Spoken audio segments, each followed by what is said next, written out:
ಮಂಡ್ಯ ಜಿಲ್ಲೆಯ ಮದ್ದೂರಿನಲ್ಲಿ ನಿನ್ನೆ ನಡೆದ ಘಟನೆ ಅದನ್ನೆಲ್ಲವನ್ನೂ ಕೂಡ ಗಮನಿಸಿದಾಗ ಪೂರ್ವ ನಿಯೋಜಿತವಾಗಿದೆ. ಕಲ್ಲುಗಳ ಶೇಖರಣೆ ಮಾಡಿರುವಂಥದ್ದು, ಕಲ್ಲು ತೂರಾಟ ಮಾಡಿರುವಂಥದ್ದು, ಪೊಲೀಸ್ ಇಲಾಖೆ ಸಂಪೂರ್ಣವಾಗಿ ವಿಫಲವಾಗಿದೆ. ಪೂರ್ವಭಾವಿಯಾಗಿ ಅದಕ್ಕೆ ಎಲ್ಲ ರೀತಿಯ ಬಂದೋಬಸ್ತನ್ನು ಸಿದ್ಧತೆಯನ್ನು ಮಾಡಿಕೊಳ್ಬೇಕಾಗಿತ್ತು ಪೊಲೀಸ್ ಇಲಾಖೆ, ಅಲ್ಲಿ ವಿಫಲವಾಗಿದೆ. ಅಲ್ಲಿ ಆ ಘಟನೆಯ ನಂತರ ಪೊಲೀಸರು ಹೋಗಿದ್ದಾರೆ ಮತ್ತು ಯಾರು ಘಟನೆ ಕಾರಣ ಆಗಿದ್ದಾರೆ ಅವ್ರನ್ನ ಬಿಟ್ಟು ಅಮಾಯಕರನ್ನ ಅರೆಸ್ಟ್ ಮಾಡುವಂಥ ಕೆಲಸ ಆಗಿದೆ. ಅದನ್ನು ಪ್ರತಿಭಟನೆ ಮಾಡಿ ಇವತ್ತು ಹಿಂದೂ ಸಂಘಟನೆಗಳು ಪ್ರತಿಭಟನೆ ಮಾಡುವಂಥ ಸಂದರ್ಭದಲ್ಲಿ ಅವ್ರ ಮೇಲೆ ವಿನಾಕಾರಣವಾಗಿ ಲಾಠಿ ಚಾರ್ಜನ್ನು ಮಾಡಿದ್ದಾರೆ. ಪೊಲೀಸರ ದಮನಕಾರಿಯಾಗಿರುವಂಥದ್ದು. ಸಂವಿಧಾನದ ಬಗ್ಗೆ ಭಾಳ ಮಾತನಾಡುವಂಥ ಸಿದ್ದರಾಮಯ್ಯ ಅವರು ಸಂವಿಧಾನದಲ್ಲಿ ಎಲ್ಲ ಧರ್ಮೀಯರಿಗೆ ಅವರವರ ಧರ್ಮ ಆಚರಣೆ ಮಾಡೋಕ್ಕೆ ಮುಖ್ಯ ಅವಕಾಶ ಇದೆ. ಆದರೆ ಈದ್ ಮಿಲಾದ್ ಭಾಳ ಶಾಂತ ರೀತಿಯಲ್ಲಿ ಇಡೀ ರಾಜ್ಯ ತುಂಬ ನಡೀತಿದೆ. ಒಂದು ಸಣ್ಣ ಘಟನೆಯೂ ಕೂಡ ಆಗೋದಿಲ್ಲ. ಯಾಕಂದರೆ ಎಲ್ಲರೂ ಕೂಡ ಅದನ್ನು ಶಾಂತ ರೀತಿಯಿಂದ ಮಾಡಬೇಕನ್ನುವಂಥ ಉದ್ದೇಶ. ಆದರೆ ಇಲ್ಲಿ ಶಾಂತಿ ಕದಳಬೇಕು.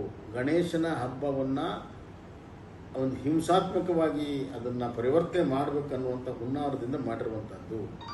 ಇವತ್ತು ಗಣೇಶ ಹಬ್ಬ ಬಂದರೆ ಪೊಲೀಸರು ನೂರಾರು ರಿಸ್ಟ್ರಿಕ್ಷನ್ ಹಾಕ್ತಾರೆ. ಪೂಜೆಗೆ, ಮೆರವಣಿಗೆಗೆ, ಸೌಂಡ್ ಸಿಸ್ಟಮ್ಗೆ ಎಲ್ಲದಕ್ಕೂ ರಿಸ್ಟ್ರಿಕ್ಷನ್ ಹಾಕೋಕ್ಕೆ ಪ್ರಾರಂಭ ಮಾಡ್ತಾರೆ. ಇವತ್ತು ಇದು ಸಂವಿಧಾನ ವಿರೋಧ ಅಲ್ವಾ? ಪೊಲೀಸರಿಗೆ ಯಾಕೆ ಎರಡನ್ನೂ ನಿಭಾಯಿಸುವಂಥ ಶಕ್ತಿ ಇಲ್ಲ? ಎಲ್ಲ ಸಮುದಾಯಗಳನ್ನು ವಿಶ್ವಾಸ ತೊಗೊಂಡು ಮಾಡೋದಕ್ಕೆ ಸಾಧ್ಯತೆ ಇದೆ. ಹಲವಾರು ನಗರಗಳಲ್ಲಿ ಆ ರೀತಿ ಆಗುತ್ತೆ. ಶಿವಮೊಗ್ಗ, ಚಿತ್ರದುರ್ಗ ಆಗಲಿ ಶಾಂತವಾಗಿ ಮುಗಿತಾ ಇದ್ದಾವೆ. ಇಲ್ಲಿ ಯಾಕೆ ಮಾಡೋಕ್ಕಾಗಿಲ್ಲ? ಇಲ್ಲಿಯ ಪೊಲೀಸರು ವೈಫಲ್ಯವಾಗಿದೆ, ಸರ್ಕಾರದ ವೈಫಲ್ಯ ಆಗಿದೆ. ಮತ್ತು ಪರಮೇಶ್ವರ್ ಅವರು ಭಾಳ ಲೈಟಾಗಿ ಮಾತಾಡಿದ್ದಾರೆ. ಚಲವರಸ್ವಾಮಿ ಬೇಜವಾಬ್ದಾರಿಯಾಗಿ ಮಾತಾಡಿದ್ದಾರೆ. ಕಾನೂನು ಸುವ್ಯವಸ್ಥೆ ಕಾಪಾಡೋದು ಸರ್ಕಾರದ ಕೆಲಸ, ಯಾರ ಕೆಲಸ? BJP ಮೇಲೆ ವಿನಾಕಾರಣವಾಗಿ ಆರೋಪ ಮಾಡುವಂಥದ್ದನ್ನು ಬಿಟ್ಟು ತಮ್ಮ ಕರ್ತವ್ಯವನ್ನು ನಿಷ್ಪಕ್ಷಪಾತವಾಗಿ ಮಾಡೋದಕ್ಕೆ ಕಲೀಲಿ. ಓಲೋಕಿಯ ರಾಜಕಾರಣ ಮಾಡೋದ್ರಿಂದ ಪರಿಣಾಮವಾಗಿ ಇದೆಲ್ಲವೂ ಕೂಡ ಆಗಿರುವಂಥದ್ದು. ಸಮಾಜಘಾತಕ ಶಕ್ತಿಗಳಿಗೆ ಇವತ್ತು ನಾವು ಏನು ಬೇಕಾದರೂ ಮಾಡಿದ್ರೆ ನಡೀತಿದೆ ಅನ್ನುವಂಥ ಒಂದು ಸಂಪೂರ್ಣವಾದ ವಿಶ್ವಾಸ ಇವತ್ತು ಈ ಸರ್ಕಾರ ಕೊಟ್ಟಿದೆ. ಆದ್ದರಿಂದ ಈ ಥರದ ಹಿಂಸಾತ್ಮಕ ಚಟುವಟಿಕೆಯಲ್ಲಿ ಅವರು ನಿರ್ಭೀತಿಯಾಗಿ ಕಾನೂನು ಮತ್ತು ಪೊಲೀಸರ ಭಯ ಇಲ್ಲದೆ ಇದನ್ನು ಮಾಡ್ತಾ ಇದ್ದಾರೆ.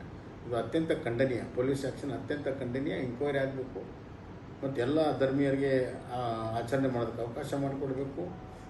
ಅಲ್ಲಿ ಶಾಂತಿ ನೆಲೆಸೋ ರೀತಿಯಲ್ಲಿ ನೋಡ್ಕೋಬೇಕು.